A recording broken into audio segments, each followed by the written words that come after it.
The next step was, okay, I'm going to Acharya training. And there were just two of us. It was a new training center. The main training center was actually in Varanasi in India, but mostly the Indian trainees went there. The foreigners would go to one of these other three in Sweden, Philippines, or Kathmandu, but that was a new one, and so they hadn't really gotten much momentum because we were the only two trainees. So there was this very nice Dada Kashishwarananda was there, he was our trainer, and myself and this Australian brother. So we came there, and it was pretty nice. We had a, simple, quite intense routine, a lot of meditation and asanas and simple food. But after a couple of weeks, the other brother, he decided to leave.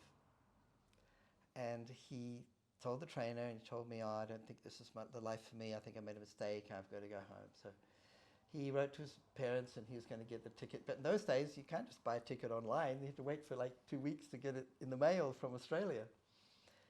So I'm there we weren't sleeping in the same room. I'm there with my buddy, but he's not in the best of moods, and it began to affect me, because there's only the two of us, and I'm beginning to wonder, what am I doing here?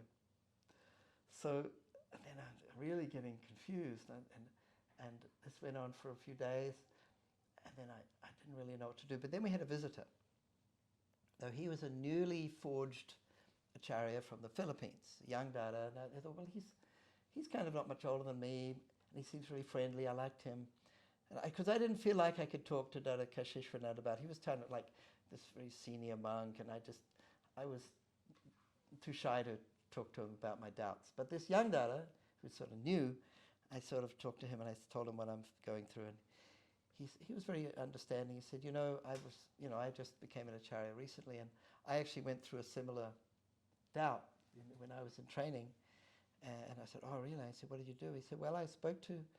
he said, I decided that if Baba wanted me to be his Acharya, I wanted a sign. I had to have a sign. He had to give me a clear sign so I'd know what to do. So in his mind, he kind of said, this is the deal. You give me a sign or I'm out of here. And then he went to ask the trainer, his name is Dada Chidananda, whom I later got to know very well, a wonderful Dada. He asked him if he could go out alone and do long meditation in this very peaceful place. And Dada Chidananda probably read his mind completely because he was incredibly intuitive, and he said, okay, So he went to this peaceful place, he did long meditation, and he had this blissful experience, and he felt that he had his sign. He was completely fine. He came back, and I'm listening very closely because I'm thinking, okay, maybe I should try this. But I didn't feel that it was right to demand a sign. It's up to the Guru what he wants to do. I'm not here to tell him what to do. But I was sort of at the point where I'd said, well, look, it was a suggestion. Like, I really need some help here. I could use a little, some kind of something, please, if it suits you, So I was thinking like that, and then of course I went to Kashishwarananda, and he knew I was in trouble. He was no fool, and so he said, you can go. So I went to this wonderful place called the Pashupati Temple in Kathmandu. It's kind of famous, and there's all this greenery, and you're above the river, and it's a really good spot. And so I went there and I sat for meditation, and it was very interesting. I closed my eyes, and I was gone. It was like I totally lost awareness of my surroundings. And then I sort of had this vision, this internal vision. It was very vivid. It was a kind of apocalyptic vision. It was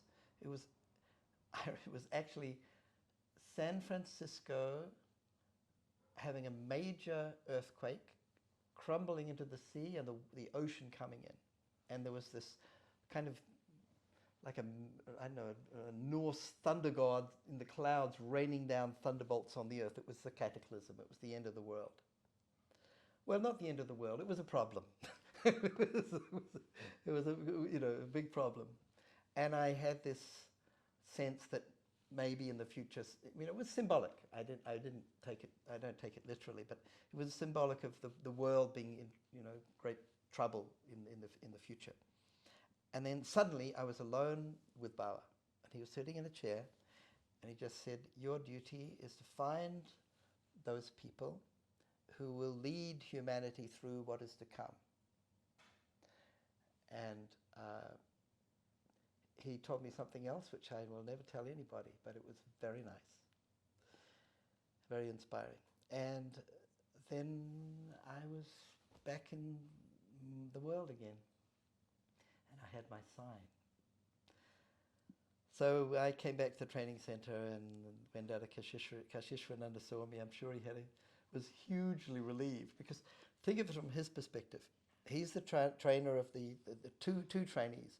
One of them's already told him he's going to leave, and now he's going to lose his second only trainee, and he will get in a lot of trouble with Bawa. So he was probably really nervous. I didn't understand all this until much later, but so I was fine. And then, meanwhile, the Philippine Dada, he went on to India, I think. But then I'm with my buddy, Nityapriya was his name. And after a week or so, he picked up on where I was at, and he decided to stay. So we both ended up becoming acharyas. But there's another chapter to this story. Years later, I'm in Europe, and we had this amazing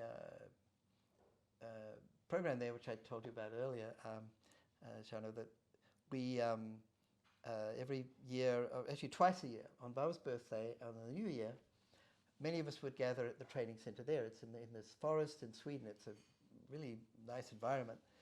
There's a lake nearby, and it's real pretty. So we would have 5 days of kirtan, maybe with 100 magis, and it was super. So I went there, and there was one of the trainees, I knew him very well because he was from New Zealand. I'd known him for years. So we went there, and the kirtan's going on, and one evening he came to me and he said, Dada, can I talk to you? I said, sure, let's go and have a chat. He said, I'm really having doubts about whether I'm supposed to become an acharya. And I'm thinking, this is kind of familiar. So he said, I don't know, this is the right path for me, and I don't know what to do, and what do you think? And so I told him my story. And he thinks, maybe I should try this. Okay. Now, I didn't know what happened next. I know he stayed in the training center, he became an acharya, but a few years later he reminded me, he said, you remember that time when you were at the training center and you told me this story, and and I said, yeah, I never found out what happened. He said, well, I took what your story, and I thought I would try that. Now this wasn't May, this was winter, it was the New Year. He said, so I went out, and he said he asked Baba for a sign, and he went out and meditated alone in the snow by the lake. And he sat there for a long time. He said, I was sitting there, and I was really trying to meditate, and nothing was happening. And he sat, and he sat as long as he could, and he got really cold, and it became dark, and he couldn't stay any longer, and he just felt like Baba doesn't want me.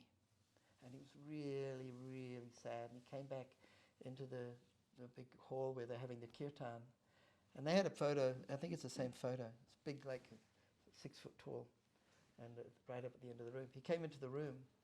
When he walked into the room, he saw a beam of light came from Baba's eyes and shot him in the heart, and he went in samadhi.